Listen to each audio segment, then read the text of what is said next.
Hey, and welcome to Matt and Jess TV. I am Matt Rose, And I'm Jessica Bun Bun. and we are here with our day 12 edition of Big Brother 28 live feed spoilers. So, before we kick off this video and go too far deep into it, how about a peek behind the curtains here? Today is Saturday, and what I like to do a lot of the time on Saturday, and I understand it's a little bit atypical. I don't have breakfast, lunch, and dinner. I just go out and I just have like some gigantic meal. I eat like a snake, and then I just store that food for the entirety of the day. I feel like Big Brother has given us a gigantic meal over the past 24 hours. I don't know when we're going to need to eat again, everybody. I could eat again today. I could eat again tomorrow. This fight that happened after the nomination ceremony was wild. Angela crying in the egg. Oh my God. Every single thing about overnight feeds was so unbelievably entertaining, guys. Delicious. The Angela egg crash outs. I mean, my personal favorite one, and I don't know why they even showed this on the feeds. She's just by herself in the egg costume at one point in the storage room, just crying. And like, I felt bad for her, but at the same time, I was still kind of smiling just because the show is so ridiculous. It's so ridiculous. I feel bad that anybody's crying, but at Yep. the same time, it is very hard not to see that and be like, what is happening? What is my life? It is Big Brother time. We are watching somebody in an egg costume crying by themselves. We have so many tiers to get through in this update. Like, we'll obviously talk more about the nominees, the fighting, but also the aftermath of all of that, where that takes us heading into today, which is Power of Veto Day. So this is going to be really, really fun and, of course, chaotic. Yes. Before we go any further here, though, be sure to join our YouTube memberships. We just posted yesterday a brand new exclusive YouTube memberships discussion that is all about these newbie players and what they can do to actually combat being on this season with these returning reality Yeah. TV stars who have all of this experience, all of these advantages. Like, is there a roadmap for things they can do to make it through this? We had a really, really fun time talking about all this in this video. And we truly appreciate you guys joining our YouTube memberships and our Patreon. Mm. It helps us so much here at the channel to be doing these live feed updates every day for you guys. Yeah, we really, really appreciate that support. It helps to keep us going. So we'll just start with a quick reminder, because it's kind of crazy that the nomination ceremony happened and nobody's even talking about the nominations anymore. It is, yeah. We've got Lyric up, Melody up, Jason up, but really, this is about the fight that and the fallout. Yeah. It was wild. We knew that it was gonna be probably pretty bad Yes. because we had Devins and Angela talking about like, oh, what are we gonna do? How are you gonna do this nomination Yeah. ceremony? Devins is like, I'm gonna call a bunch of people out. I'm gonna call out Rome's game entirely, and he did. And luckily, the feeds came back up before the nomination ceremony was entirely over, which is, not always a thing. Thank you, production. We don't say thank you very much because you guys We sure make us don't. mad a lot of the time, but we are Yeah. so grateful to be able to see, like, just there's a 4-minute segment that is beyond gold. It is like platinum. It is some undiscovered element of the periodic table where we have people just straight up yelling at each other. Like, the nomination ceremony, technically Devins is the one supposed to speak, who's doing the whole routine. He does his whole spiel where, he's calling out Rome and saying that, Rome chose specific allies over others, which we will Mhm. get more into. But then it's a very dated reference. But for anybody who watched those old Columbo episodes, Columbo, he would solve the case, or he would get closer, but he would have the person who was the suspect. And whenever he would talk to them, he'd be like, okay, I got one more thing for you. Angela basically completely takes over the ceremony, stands Yeah. up in the egg costume, and it's just like, I got another thing for you, Jason, and then just unleashes. Yeah, she calls out everything, the fake crying, all of it. Jason gets up and he is screaming back. He is just like, fine, I'm going to be the villain of this season. No problem. Give me all the smoke. I'm a messy bee. I'm like, I appreciate that. I do.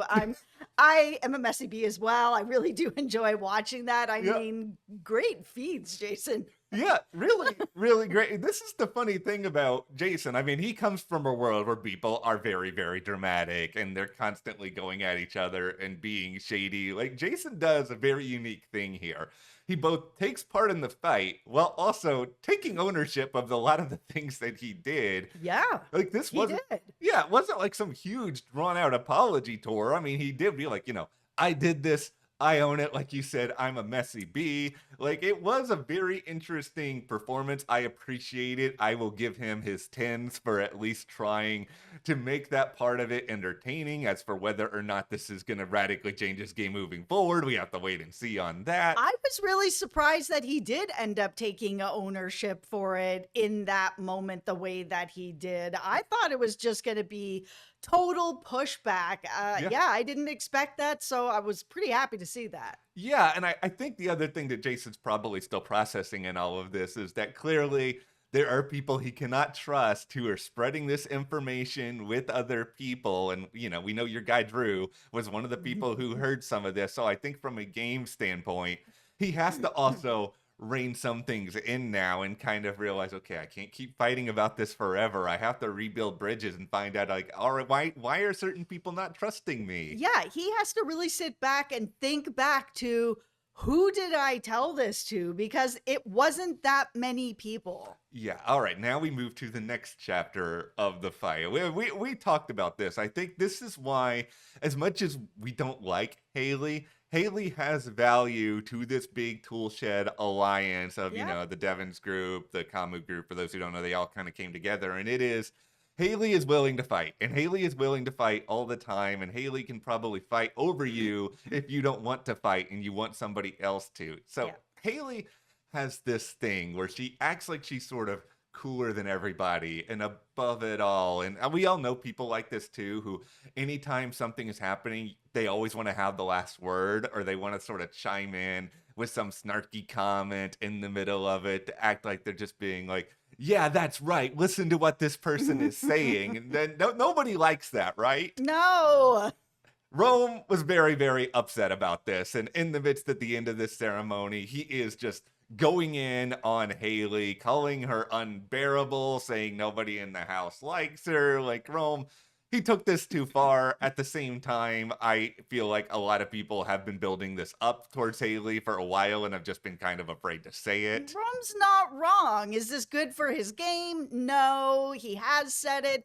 I think people probably privately appreciate that he has just said it out loud, but are like, I'm glad it's not me. Yeah, and this is another component to this as well. And this is where I worry still about the game aptitude of certain people on the Rome side, is that I think Yeah. Rome, he also still feels like Haley is a big reason why he was not let into the HOH room between, Thursday night and Friday morning when all of that went down. So he's like holding all this internal frustration. Like, he believes Haley is much more involved and powerful in this alliance than she really is. She's Mhm. just the outspoken person. Yeah, I think at this point, Rome just had so much smoke on him from Devin's speech and everything, and the nominations and everything that had happened, that he really did need to shift the focus onto somebody else, anybody else. Yeah, so Rome still had a lot to answer to, obviously, in the wake of all this. There is him losing it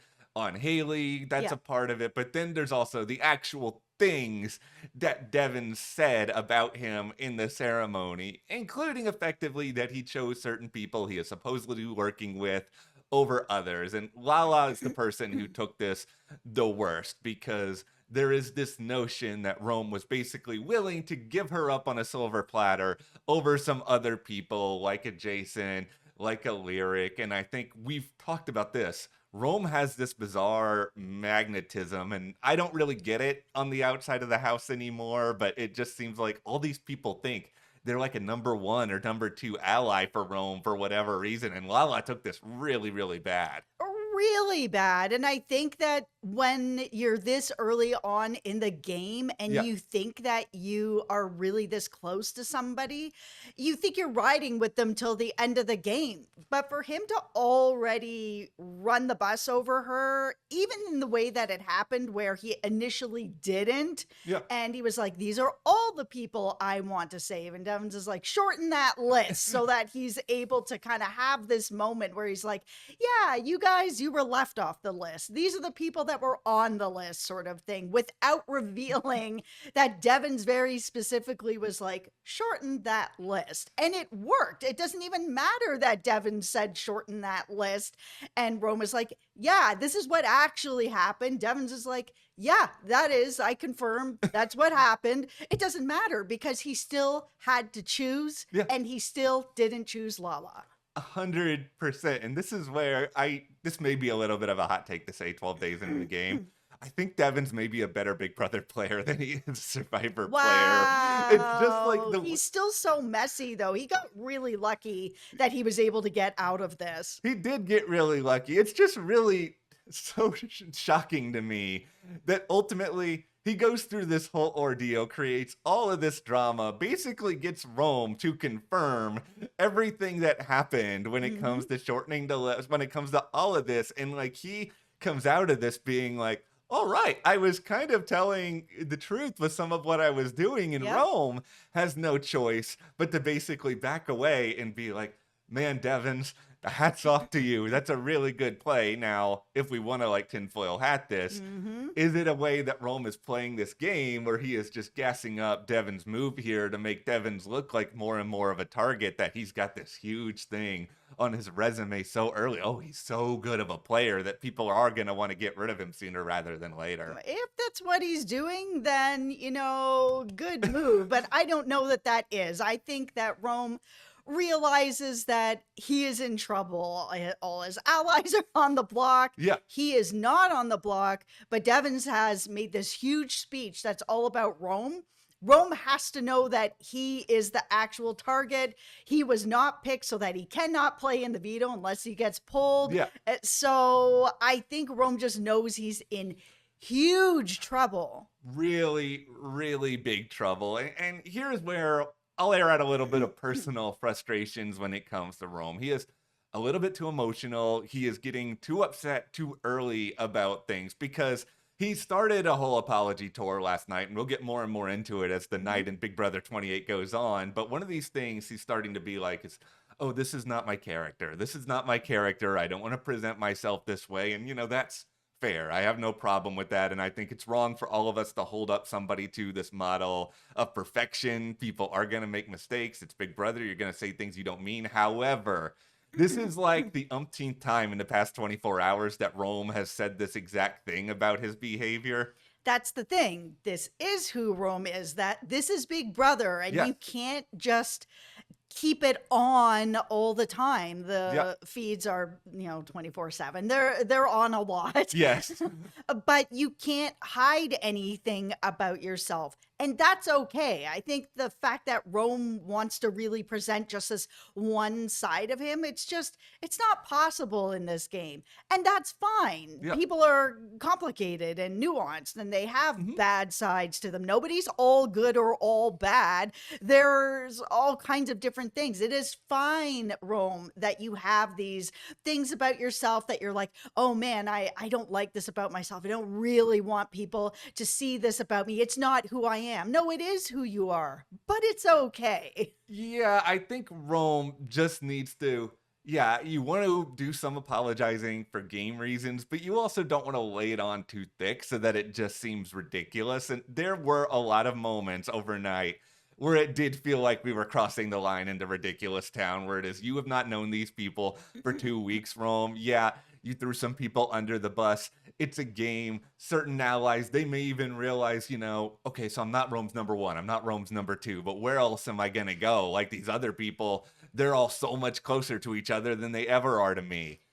The thing is Rome doesn't have a lot of choices. He does have to go on, and not necessarily an apology tour, but an explanation tour. He does have to go and smooth things out. He has a lot of work to do. It's just the way it is. Yeah, so I mean, Lala, like we said, she took it really, really bad. She was Yep. sobbing, she was crying. Taylor started to console her. Taylor, who doesn't really think the game is fun anymore. I mean, Taylor seems like a nice person, but I'm kind of wondering, is this the right game for her? I mean, we'll kind of see with that. Mm-hmm. And then, of course, here comes your guy, Drew, who everybody in this house will always find a way to have an excuse for Drew, what Drew is telling to people, because Drew is always there for them. Yeah, I think it's also he's just like one of the youngest people in the house. Yeah. So I think because he's a bit younger, that maybe not everybody takes him seriously or sees him more as like a little brother, somebody to kind of like bring along, even though they don't really realize how much of this social game he is controlling. He is always putting himself in the right place at the right time and doing the right thing. What you said about age, I think is especially important because, Lala is one of the older people in the house. And I think she does look at Drew in some ways as a baby. And I think she's just like, oh, it's okay, baby. Thank you so much for checking in on me and making sure I'm okay. It's how I ended up vibing with Drew as well. I've said this in Yeah. these videos. He looks just like my little brother Jeremy. He's also from Temecula. We live in Yeah. Temecula. I'm just like, he's Temecula Jeremy. He's my little guy. I also feel that vibe. I get it, Lala. I get it too from watching Drew so much. And Rome does eventually talk things out with Lala. It seems like she forgives him, dot dot dot, but does she? Like, I kind of feel like this is a situation where you forgive but you don't forget because you have to move forward. But I think if you're Lala at this point, you got to think of some other moves. Like, she did want to go and call some more people out after all the fight. Taylor was just like, no, let's just lay back here. Let's let all these other people yell at each other, which is not always the right answer for Team Fun Feeds, but it's probably the right answer for their game at this point. Absolutely. Lala just needs to lay low right now. Just get through this week. Nobody's looking at her as a target right now. Get through the week. All right, let's turn this over to Angela now, who I don't know why Angela ever thought this, but she, in the midst of her egg costume meltdown, was like, I was hoping this was not going to happen again this season, that I was not going to have this emotion.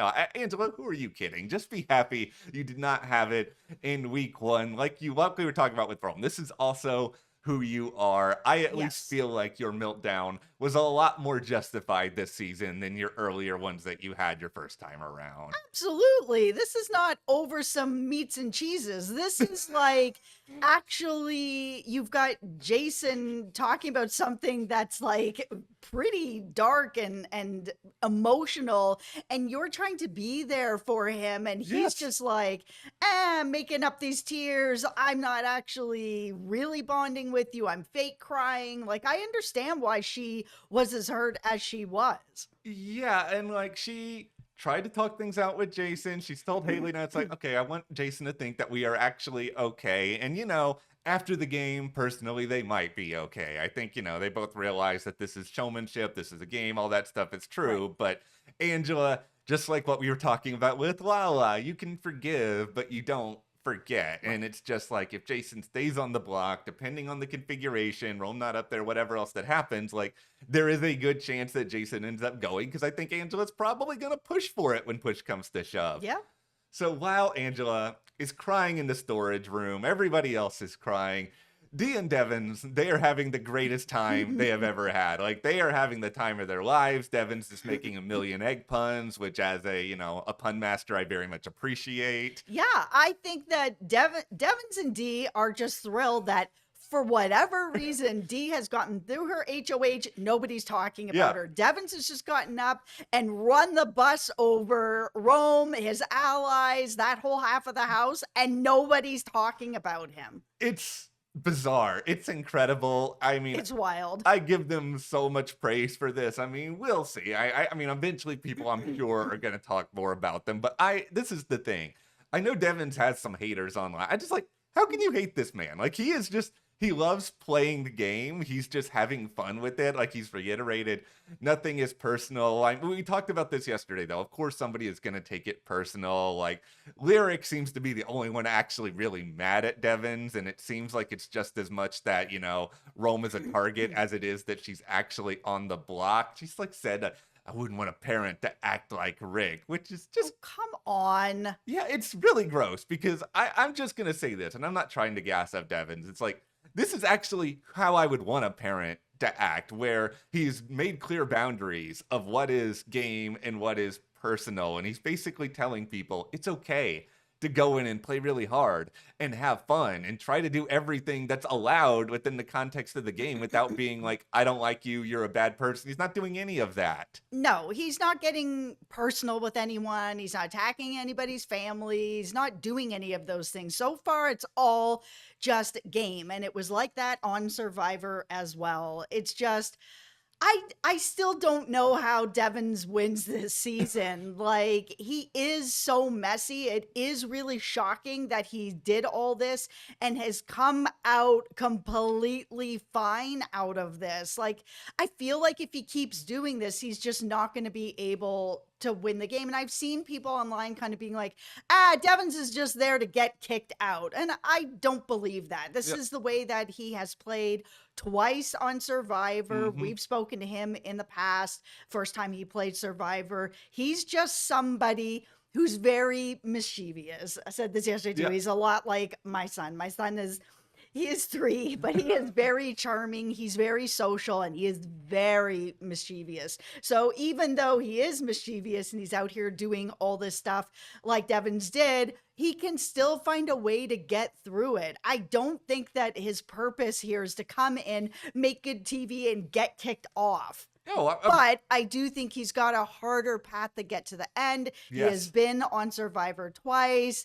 And yeah, he likes to be messy. When he gets bored, he gets mischievous. Yeah, he causes problems. I think the thing that Devins is benefiting from is that a certain percentage of Big Brother at this point is luck. Like there is that comes into this. Yes. Like this is a game with a million different twists. Like there's a way that the whole BB time capsule thing ends in a very different way yesterday, where Yep. somebody who's not working with them gets power. Like all these different components. And Devins is getting a little bit lucky. He's done some skillful things right now, but I think the point here, and you touched on it, is just that the more he does this, luck is eventually going to fall off of him, and Yes. like it's not going to work forever. No, that's why I see a lot of people have Devins as a winner pick, and it would be fun to watch him win.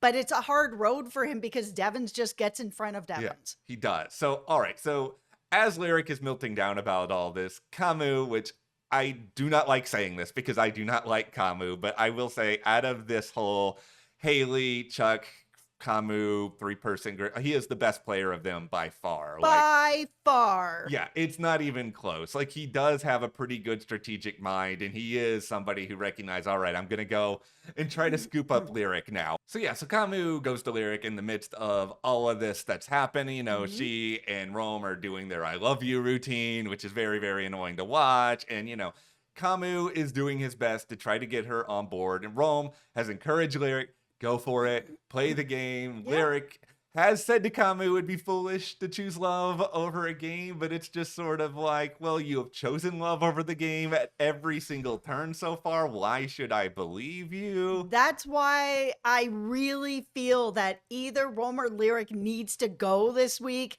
so that the other person can actually play, because right now neither of them are able to really play the game while the other one is in the house.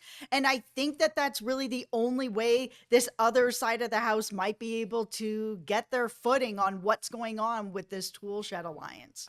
I hope, like, my dream scenario is that Lyric gets evicted moving into the next eviction ceremony, just because, like, Rome is going to cause a lot of drama. I'm not saying I'm rooting Yes. for him, I'm not, but it's just like Rome causes a lot more drama. He's much more likely to win HOH.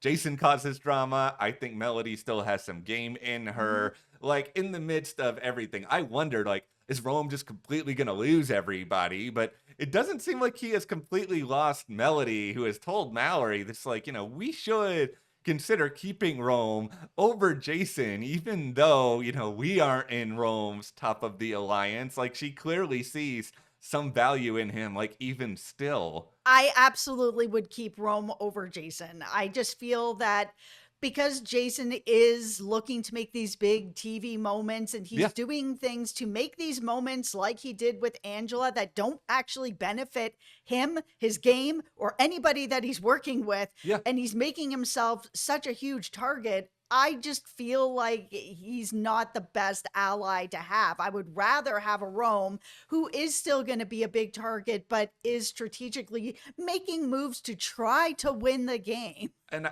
I think there's some benefit in knowing where Rome stands in a weird sort of way, where it's like, okay, we know he's going to choose Lyric over everybody else. That's his Right. showman's. Like, that's a big part of what he's doing. Jason's more unpredictable, and Jason has lied to a lot of people and fake cried and done all of this. This is another reason why Rome has told Lyric that Jason may have to go this week, depending on who he's on the block against, because while Jason might be a number for them, at the same time, it is just, do you really want somebody who is that volatile, just like doing a bunch of stuff? He's too unpredictable.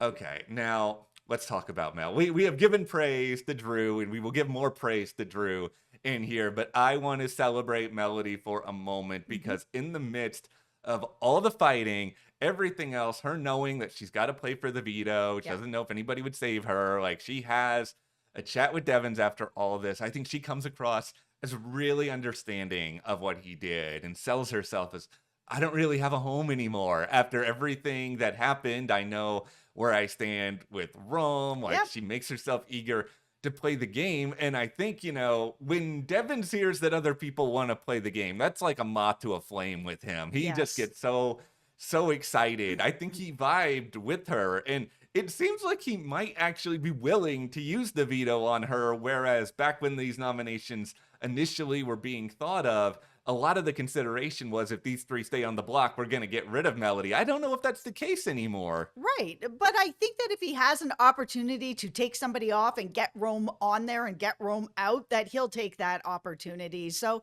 why, if you're going to take somebody off, why not take off somebody who's willing to work with you? Yeah, it makes the most sense. And plus, also, you get Rome and Lyric on the block together Yeah. after the veto. That basically ensures, like, even with the blockbuster in play, one of the two of them is still going to be up there after the Right. fact. If you want to split up that showman, it's like you are going to have a little bit of that chance. Yeah. So Melody also says to Mallory in the midst of all this, because, she's trying to make herself feel better, get prepared for the veto. And this is the one thing I got to call out Melody for, because she is just like, we can do this. We can come back from all this. Oh, suddenly it's we, Melody, when last week when Mallory was on the block, you were just scooching yourself out of that room so fast. Hey, things change very quickly in the Big Brother house. She needs some allies. It's the way it is. And you know what? Mallory needs allies. She really is just kind of like a free agent. And I think this is what's happening with people like Melody and Mallory in particular, where I think they are smart to some things that are going on, but it is where else do we have to go? We have to try to rebuild. We have to try to pick some things up because, The numbers aren't there.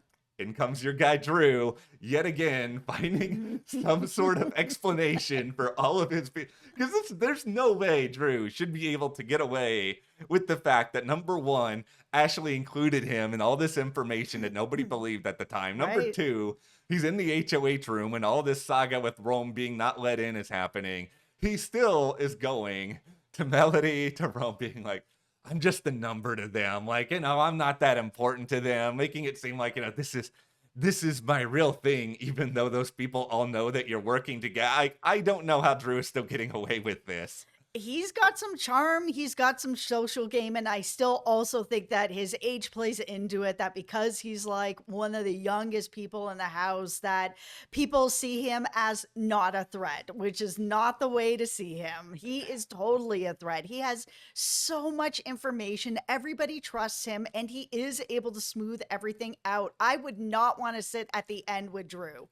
Yeah, I think he's playing the best game, if I'm being totally honest. Like you are I in agree. a really, really good shape right now with your guy. I think he's playing a really, really great game. Vibes check, Drew. Yeah. So today, I think it's going to be very interesting because we have the veto, everything that's going to happen with that. But I think an interesting consideration is everybody between Thursday and Friday was up basically all night. And then we had the nomination ceremony where everybody's screaming at each other. Like Right. they all did go to bed a little bit earlier last night, but everybody's going to be really tired. They're still going to be emotional. I'm not sure the fights are done yet, everybody. So just buckle in and get prepared. Absolutely. This house in general feeds to no sleep. So, trying to go to bed when you're emotional, listen, I'm a Pisces. I cry over everything. If I've had a bad day, big fight, whatever, I'm up all night thinking myself to death, whether I'm in the Big Brother house or I'm just in my own bed.